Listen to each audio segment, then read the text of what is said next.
Hi there, Steve Kaufman here. Today it's the 30th of December 2019. It's near the end of the year. We start a new decade.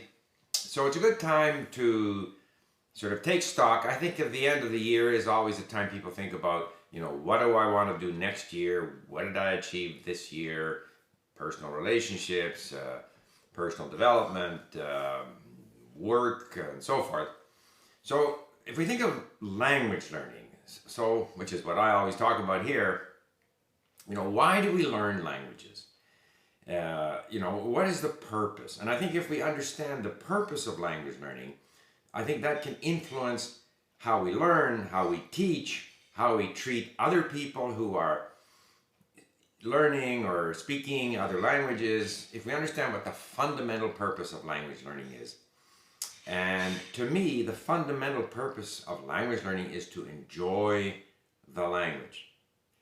I mean, language gives us so much enjoyment. That's true even of our own language. Through language, we can communicate with, friends and family.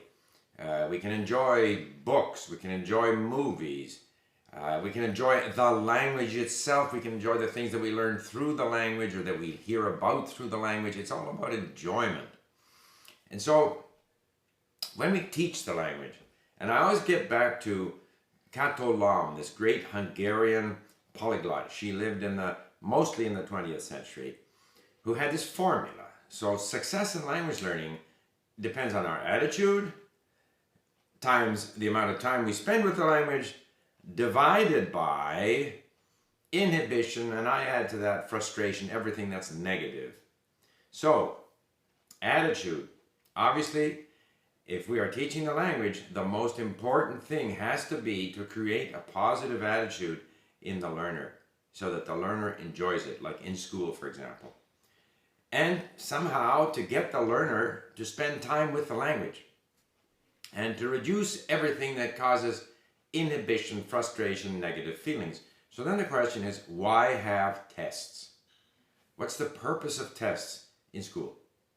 Because I know many people, countless people, English speakers in Canada, who go through the school system learning French every day, passing their tests, and never ever use the language, never use French. Not interested in French, don't read in French, don't watch French movies other than with subtitles, don't get into everything, all the enjoyment that the language can bring you. So why do we teach in this way? If I were a teacher in school, number one goal is how do I get the learner to enjoy this language or any language? How do I get the learner to get into the enjoyment of language? That has to be the number one goal. And if we assess our own activity in language learning, am I enjoying it? Am I enjoying the language?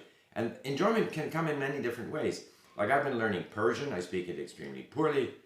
And as a result, I am now interested in things Persian. So I read a book in English about a girl growing up in Iran. It's called Arya, and there's various reviews suggest that there's a lot of inaccuracies, but it's an involvement with Iran, which came to me because I'm learning Persian. Languages bring us enjoyment. That enjoyment to me is more important than whether I nail the grammar correctly. So if enjoyment is, and it's very important too that because I spend a lot of time learning languages, going a bit crazy right now with my Persian, Arabic, and Turkish. But it's very important that I am convinced, and that's true for any learner, that what I am doing is worthwhile.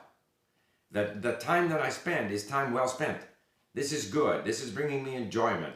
It'll bring me probably some, improvement in the language. But it's worth doing. It's bringing me rewarding things. So it's important that in order to get people to spend the time, remember Kato Lom's formula, attitude time divided by inhibition, we have to spend the time, so we have to feel that time is well spent, worthwhile, enjoyable. So similarly, when we comment on others who speak a language, and here I had a video there where I said that you get negative comments, I get negative comments. And Christine, who put up this wonderful video where she speaks many languages, gets some negative comments. And why? Well, some people commented, well, she speaks so many languages, and Matt says that it takes 3 to 5 years to become good in a language. What does that mean? What does good in a language mean? If I can understand, if I can communicate with errors, I'm good. Okay? I may not be a native. I may not even be near a native. But if I can understand what people are saying and they can understand me, I'm good, or good enough. And it's not for us to comment on other people's ability. That is meaningless. We learn languages for ourselves because we think it's enjoyable to learn languages. And when we saw Christine's video, it's obvious that she enjoys those languages. And some people commented, well, she obviously stopped between each language, and she didn't get into great depth, and so maybe she doesn't know them. Like these people know nothing about her level of skill in these languages. It's absolutely meaningless to make these kinds of comments based on this one video. Rather, the video is a celebration of different languages that she obviously enjoys. And so, if some people want to pursue absolute perfection, which I consider to be elusive, in a language, that's fine. If other people want to have less than perfection in a number of languages, that's equally fine. Because whatever it is, we set our own goals in the language, and the ultimate sort of underlying goal always is enjoyment.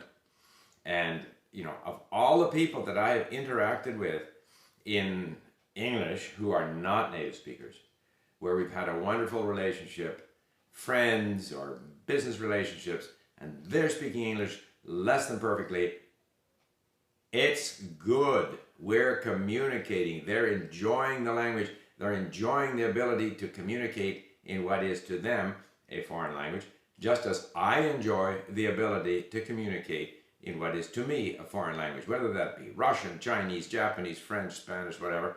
And I'm well aware that I have limitations in all of those languages, but they give me a great sense of enjoyment. And so I think it's very important, as we come to the end of the year, we're going to create maybe some, New Year's resolutions and what we want to do. And if language learning is part of what we like to do, then I would say make sure your language learning is grounded in your enjoyment of the language or languages that you are learning. And don't criticize, and particularly don't correct other people unless they ask you to do so. And even then I wouldn't too often.